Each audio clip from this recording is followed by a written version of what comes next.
So I just wanted to say to you, thank you so much, because this little creation would not have happened without you.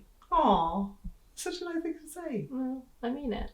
Well, I think, from the very first story you sent me, the first thing that I thought was, this lady can write. Oh. So it's been an absolute pleasure working with you and actually coming up with the stories. And I think I thought the funniest thing was when you sent me the last. I don't know whether to put this last story in. I don't know whether this should this one go in. And it was like the absolute jewel in the crown. It was just the one that absolutely it floored me. That story, absolutely gorgeous. Because it had me bawling my eyes out. My daughter came down and found me sitting in my chair going, howling. So what? It's like just a story I've read. Aww. So yeah, it was really powerful, and I think it's such a fantastic book. So it was an absolute joy to help you work on it. So. Well, I think when I first met you and you said you did coaching for writers, and I thought, I don't know if I'll ever be, up to snuff, as it were. And I think I sent you something and said, does this pass muster or something? And you said, oh yeah, it definitely passes muster. But at that point, it was the cold potatoes. Yes. The cold potatoes, so the pot of cold potatoes. And you sort of said, well, if you went to, that certain store in Edinburgh and you got this special sort of butter, those potatoes would be even better and you could mash them. So I went away and I did that, and I came back with my pot of potatoes, and you said, oh, that does look a bit better.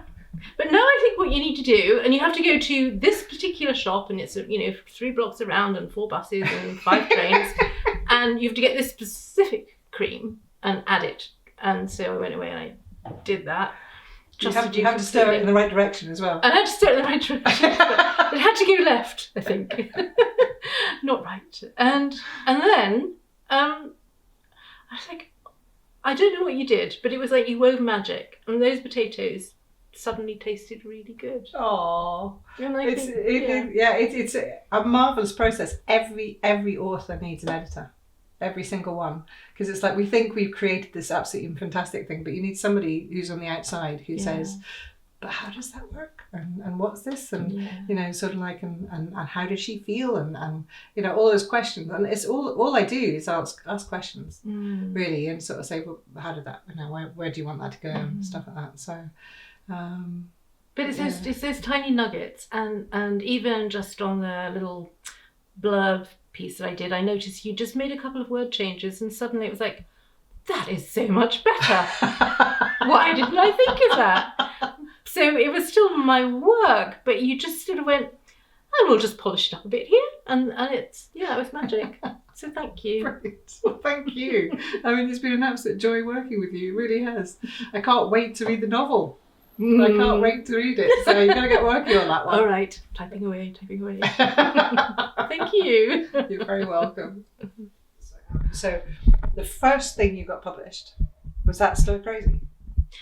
First piece of fiction I got published. Yeah, absolutely. Was Stir Crazy. Yeah. Well, how did you feel? Because that was the Book Whisperers, wasn't it? Yeah. Which is well, that was such a neat project, because I think you'd sent me an email after we'd met, because I had read The Bigamist in Canada. That's right. And so meeting you was like, I read your book. And you really exist. And it really is your story. I'm not a completely crazy person. No. So that was like, oh, amazing.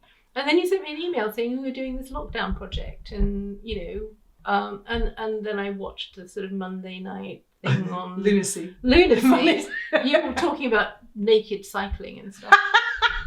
Every week it gets mentioned, the naked cycling. Yes, every week. Sue looks shocked and horrified. But and then Stir Crazy, which was lovely. Is this one here, yes. So, and that's your story. Do you know where your story is? Well, I've got about 3 in there. That's right, yes you have. Which you've got Inside the Mind as well, haven't you? So how did it feel when you first saw it? When I first saw it, print. I know, and actually it was quite sort of like, oh, that's me. And I sent it to a friend as a gift, and she just loved it. And it's kind of nice being in print. So then the next thing was Love Bites. Yeah. But Yeah.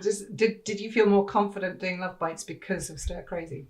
Definitely. Yeah. And all of the things that the book whisperers, sort of like all the little clues. So you think it's three women having a bit of a crazy conversation, but it's not. It's three women giving out golden nuggets. And if you catch them and you say, I'm going to do that homework, I'm going to engage in it, it makes a huge difference. Because you suddenly realise, I'm taking it seriously. I'm taking me seriously as a writer. Oh, fantastic. Which is brilliant. Well, that's exactly, I mean, this is exactly what we set up to do, because it's we first met in last year, trying to set up a book festival in Midlothian, which didn't happen because of COVID. Not quite because of COVID, but that's a shorter version of the story. You know, we just sat down and went, well, what can we do to help and support writers and stuff? And we thought, we're not nurses. You know, we're not frontline workers, we're authors. And then we thought, oh, people are going to be stuck in their houses, you know, for months on end, and maybe they could actually do some writing. Yeah. So we decided to sort of do the free courses for them. So changed my lockdown completely. Fantastic. So thank you. Oh, no, fantastic. I'm so glad. I mean, it's made our lockdown completely fun. So, and so many other things are coming out of it. So you never know, you know, sometimes these global disasters can be turned into something wonderful, which is fantastic. I think a lot of good creativity. 2021, exhibitions, books, everywhere. Everywhere. Marvellous. Fantastic.